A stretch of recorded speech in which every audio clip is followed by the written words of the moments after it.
존경하는 국민 여러분, 조국혁신당 대표 조국입니다. 저는 오늘 제7공화국으로 진입하기 위한 10번째 헌법 개정을 촉구하기 위해 이 자리에 섰습니다.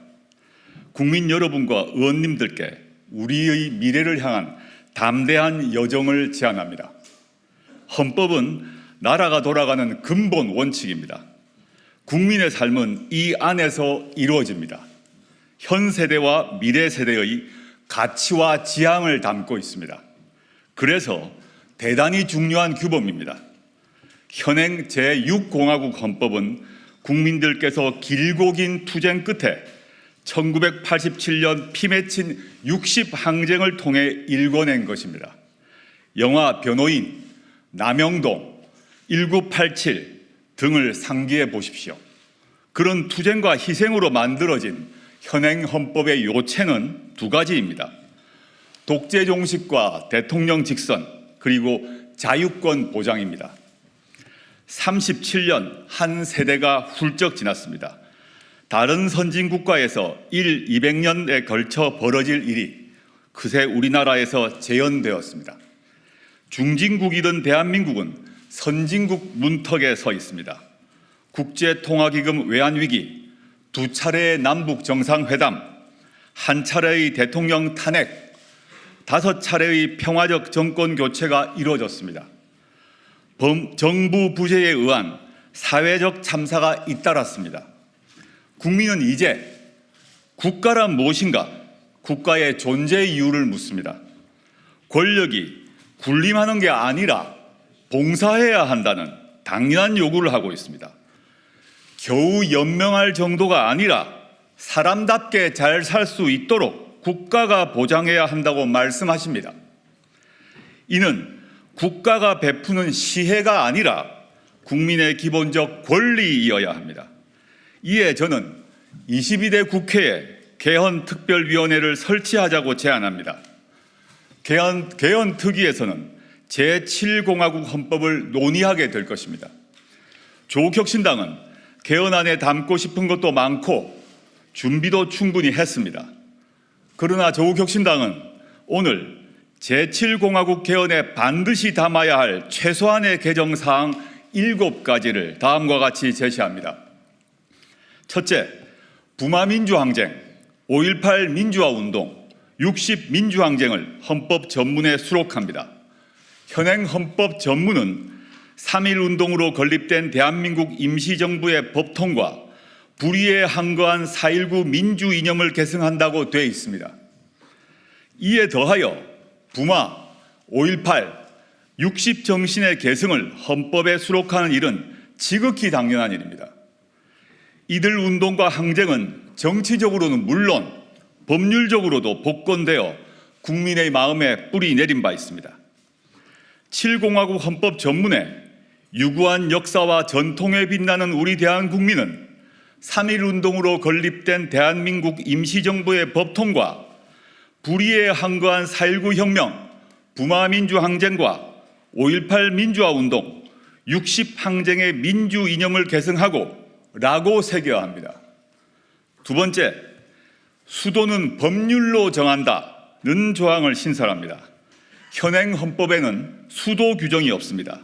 그러자 서울이 대한민국 수도인 것은 관습헌법이라고 헌법재판소가 결정했습니다. 이 때문에 지방 분권과 자치 발전을 위해 수도를 이전하려는 노력이 좌절됐습니다. 현재 지방 공동화를 넘어 지방 소멸 위기론이 나오는 지경입니다. 헌법에 새 규정을 넣어 법률로 이를 정하면 수도를 온전히 이전할 수 있게 됩니다. 세 번째, 대통령 5년 단임제를 4년 중임제로 바꿉니다. 1987년 헌법이 대통령 단임제를 채택한 이유는 딱 하나입니다.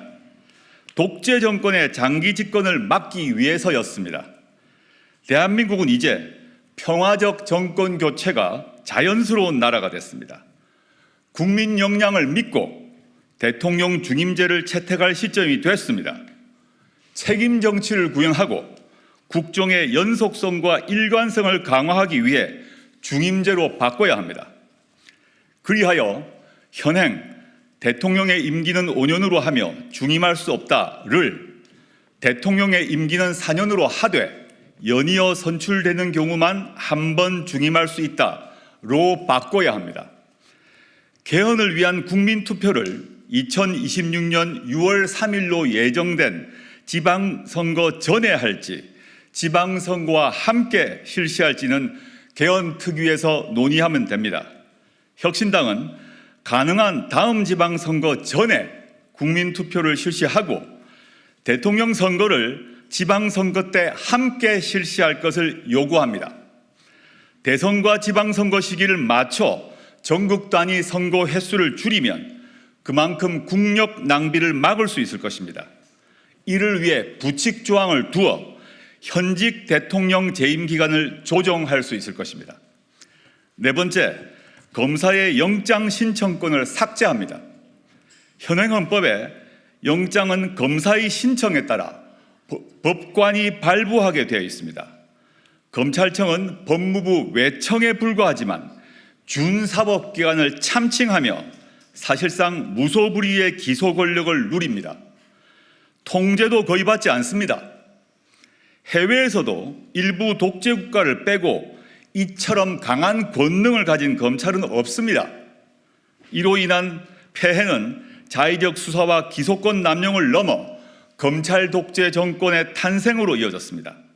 이에 영장 신청권을 헌법에서 삭제하고 신청 주체를 법률로 정하도록 합니다.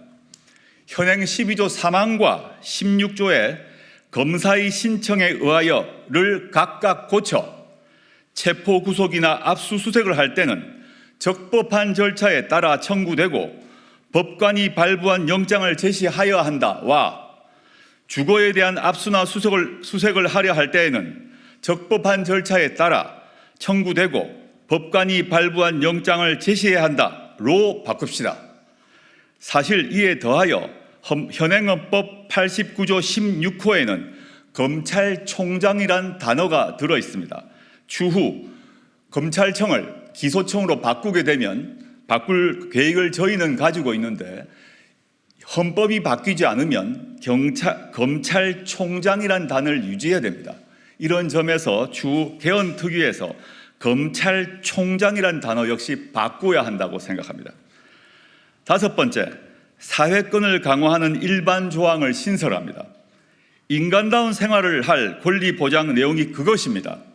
사회권은 이미 헌법에 규정되어 있습니다. 근로권, 교육권, 환경권, 복지권 등입니다. 다만 현재의 각 사회권 권리 증진을 위해서는 국가가 노력하여야 한다라고 되어 있습니다. 이를 국민이 각 권리를 가진다, 즉 사회권에 관한 권리를 가진다라고 선언해야 합니다. 지금처럼 최저 한계 보장이 아니라 인간 존엄성이 보장되면서 삶의 질을 유지할 수 있는 권리를 국가가 적극 보장토록 하는 것입니다. 이에 모든 국민은 장애, 질병, 노령, 실업, 빈곤 등 다양한 사회적 위험으로부터 벗어나 적정한 삶의 질을 유지할 수 있도록 사회 보장을 받을 권리를 가진다. 모든 국민은 임신, 출산, 양육과 관련하여 국가의 지원을 받을 권리를 가진다. 모든 국민은 쾌적하고 안정적인 주거 생활을 할 권리를 가진다 등의 조항을 신설합니다. 추후 기후환경 문제에서도 추가되어 될 것이라고 믿습니다. 민생이 선진이 되는 나라에서 국민이 누릴 사회권을 헌법에 명기하자는 것이 저희의 요청입니다. 여섯 번째, 동일가치 노동, 동일 수준 임금을 명문화합니다. 고용 형태, 인종, 종교, 성별 등에 관계없이 동일 직업에 종사하는 노동자에게는 동일 임금 수준을 적용하고 노동의 양에 따라 임금을 지급해야 한다는 인식은 이미 국제적으로 인정되고 있습니다. 국가는 동일한 가치의 노동에 대해서는 동일한 수준의 임금이 지급되도록 노력해야 한다라고 헌법에 써놓아야 합니다. 일곱 번째, 토지 공개념을 강화합니다. 경제 질서와 관련해 불평등과 불공정을 고치기 위해서입니다. 부동산이 투기의 대상이 되었고 부의 대물림이 강화되고 있습니다. 청년들은 집 문제로 좌절합니다. 결혼을 포기해야 할 처지입니다. 그대로 둘 수 없습니다. 국가는 토지의 공공성과 합리적 사용을 위하여 필요한 경우에 한하여 특별한 제한을 하거나 의무를 부과할 수 있다라고 토지 공개념의 내용을 헌법에 분명히 할 필요가 있습니다. 지난 한 세대 동안 대한민국과 대한국민의 역량은 넉넉히 입증되었습니다.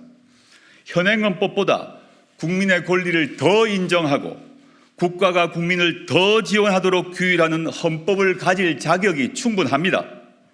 이에 더해 현재가 아닌 미래 세대를 위해서 우리가 나아갈 방향에 대해 밝혀야 합니다.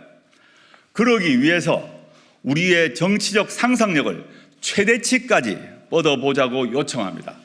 왜 안 되는지가 아니라 왜 해야 하는지를 논의합시다. 국민의 요구사항은 더 다양합니다. 잘 알고 있습니다. 향후 논의 과정에서 넣거나 빠질 것입니다. 저는 정치권과 국민이 참여하는 열띤 논의를 통해 결정될 것이라고 믿습니다. 우리 헌법 1조 2항은 대한민국의 주권은 국민에게 있고 모든 권력은 국민으로부터 나온다라고 되어 있기 때문입니다. 22대 국회가 열리면 국회와 국민 모두 개헌을 논의합시다. 감사합니다.